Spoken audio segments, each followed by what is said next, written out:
Welcome to One Way to Machines and the 8th Gen Honda Civic series. In this video, we will be discussing automatic transmission fluid in 8th Gen Honda Civics and demonstrating a change on one. I changed the automatic transmission fluid in the Silver Civic 10,000 kilometers ago. Since then, it's been through a Canadian winter and the car has performed perfectly fine. The car had some slight delay in shifting when it was going up a hill. When it was very cold, the transmission fluid was cold. There was also a clicking sound if you went from reverse to drive too quickly, but this can be avoided regardless of your fluid based on waiting 2 seconds when you shift from reverse to drive. Changing the fluid solved all of the shifting issues for that car, but I've dealt with a lot of Hondas, and the most important thing is to use genuine Honda automatic transmission fluid. Don't go out to your parts store and buy something they tell you is an equivalent, as whatever additives they put in the OEM fluid, that's what Honda's like. When deciding how much fluid to use in that drain and fill, I went to the Honda dealership and I looked at the screen that the parts people there had, and it was 2.4 liters on a drain and fill. There's all kinds of different information on the internet, but this is the second time I've been to the dealer to get automatic transmission fluid for the blue Civic, and it's the same number. So 2.4 liters is what you want. Another thing is, even on the dipstick on the blue Civic, it shows hot. A lot of people, it's common practice to check automatic transmission fluid when the car is warmed up. This is not the way I do it. 2.4 liters capacity for a drain and fill is 2.4 liters, regardless of what the torque converter or the fluid expansion are doing. So as long as you drain it out and you make sure you put in 2.4 liters, you will be completely fine. If you do check the fluid level, do check it on level ground.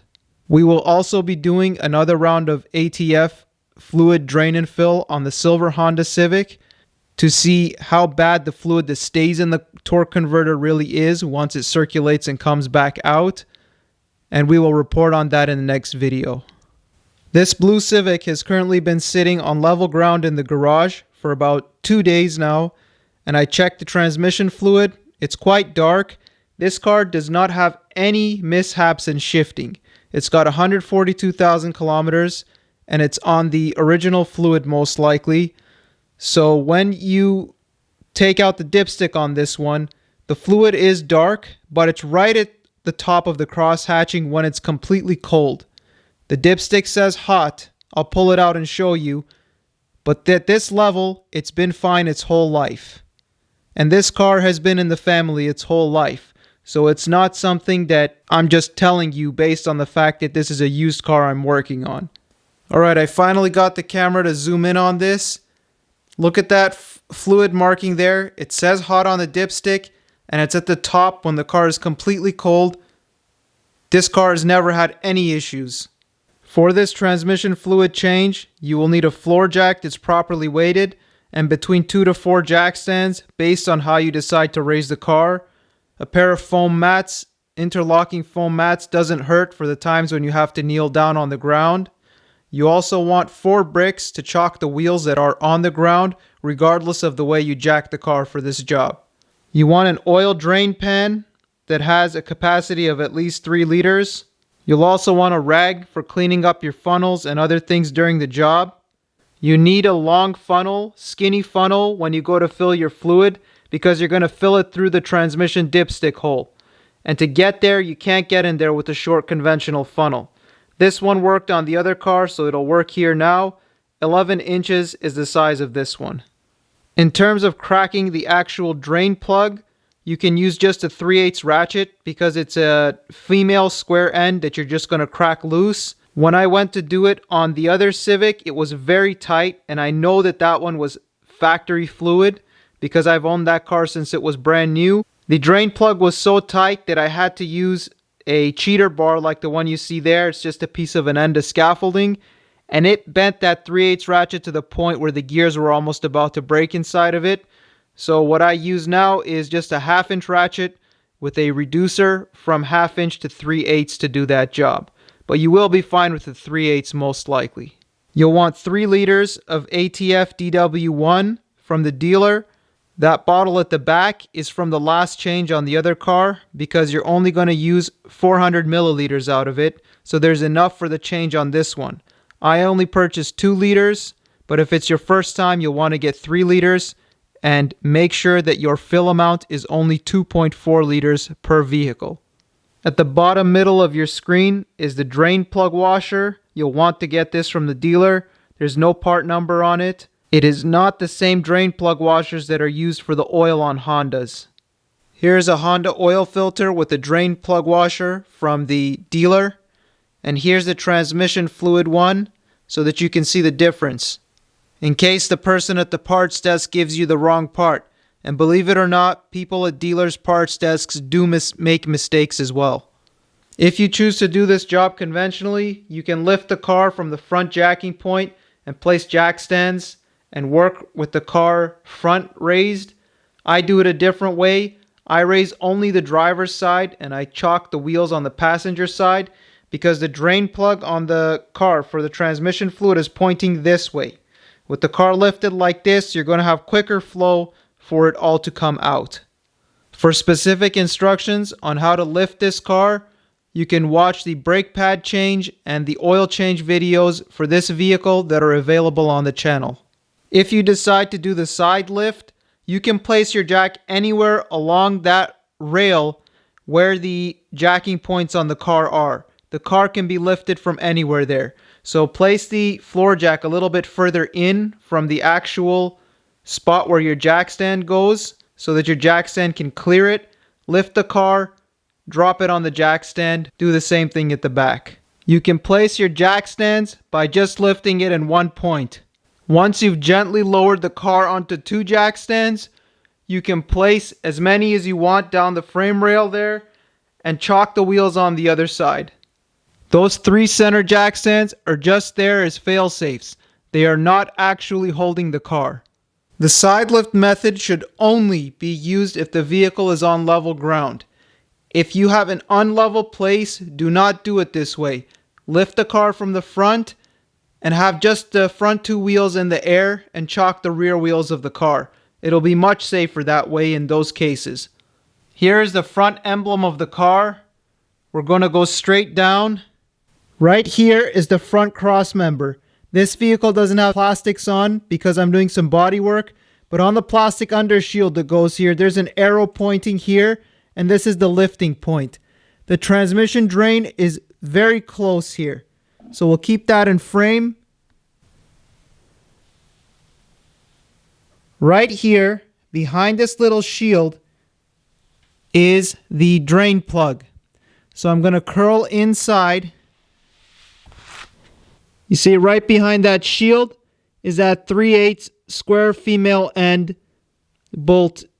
It may be difficult to see if you use the side jacking method, but you will be able to work just fine when you go underneath the car. The dipstick for the transmission fluid is where I've placed that handle there. Just down there, pull it up and remove it before you crack the drain plug, as this will aid in ventilation to get the fluid out faster. Place your foam mat under the car for when you go to crack the drain plug. Put your drain pan on an angle there, and remember that the trajectory of oil is going this way. So you want to place it just slightly further back from the drain plug. If you aren't confident in your skills, put a piece of cardboard there too in case you get some spillage, and have either your 3/8 ratchet or your 1/2 inch with your reducer ready to crack the drain plug.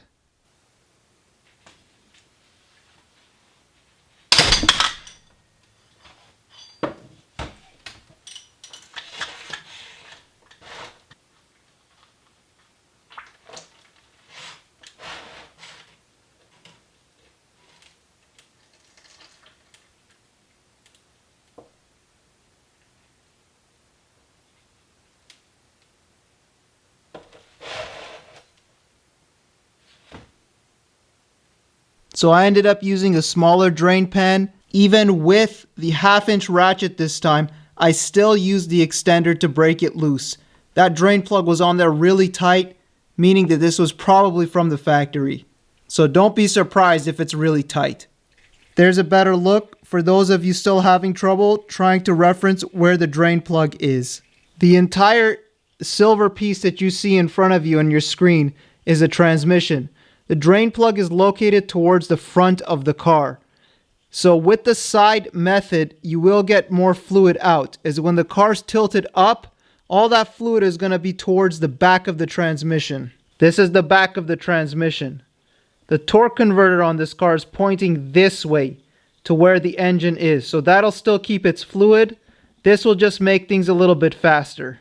While we wait for the fluid to finish, let's take a look at the drain plug. There is some buildup on it, but this is normal wear. Just wipe it off with a rag and then put it back. With the new drain plug washer, you can torque it to 30 foot-pounds or just get it nice, snug and tight with your 1/2-inch ratchet and your full body force once it bottoms out. Make sure to start the bolt by hand when you go to reinstall so that you do not cross thread.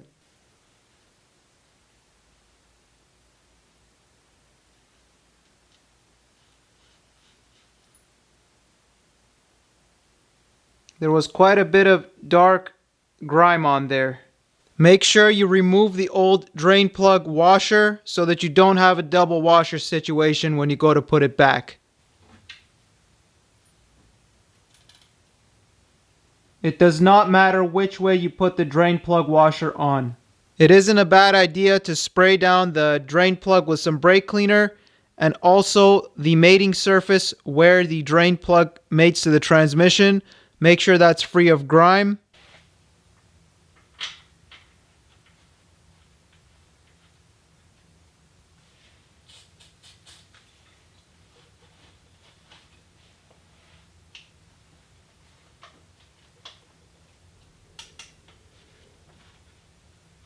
Try to keep your hand on the back of the ratchet to avoid any kind of stripping or slipping for your square head in there, because this is a soft bolt and it's not a very good design.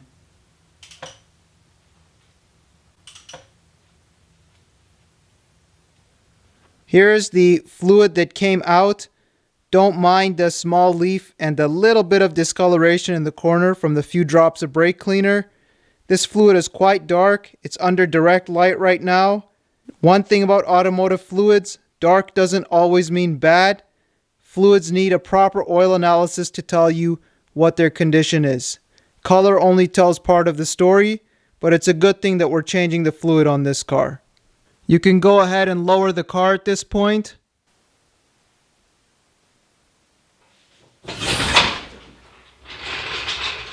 The markings on these Honda bottles are very good. This is the one we used on the silver automatic Civic.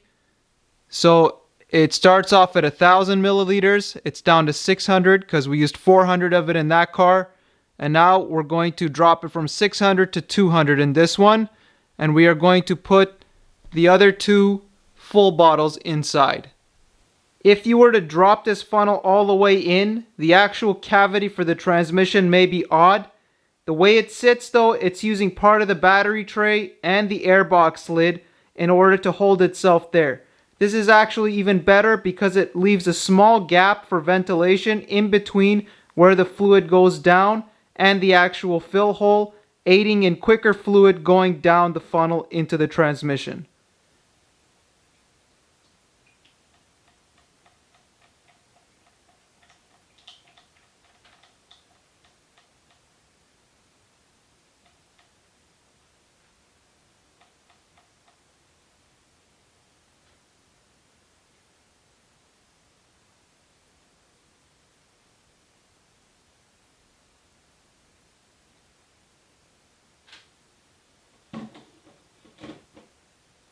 Leave each bottle upside down for about 15 seconds so that you get the drips out.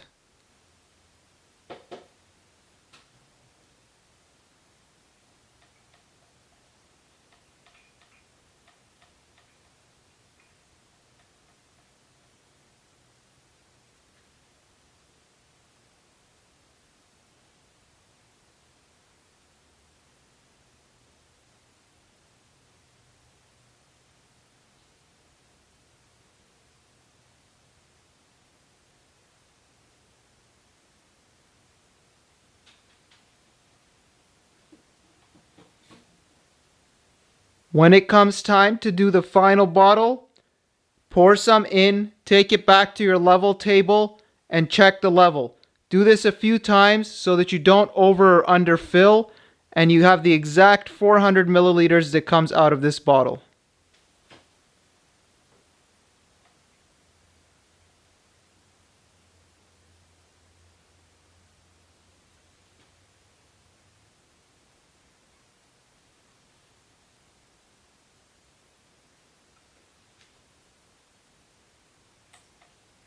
And there we have it. On a level surface, we are at 200 milliliters in this bottle. If it was your first change, you will be at the 600 mark on your leftover bottle.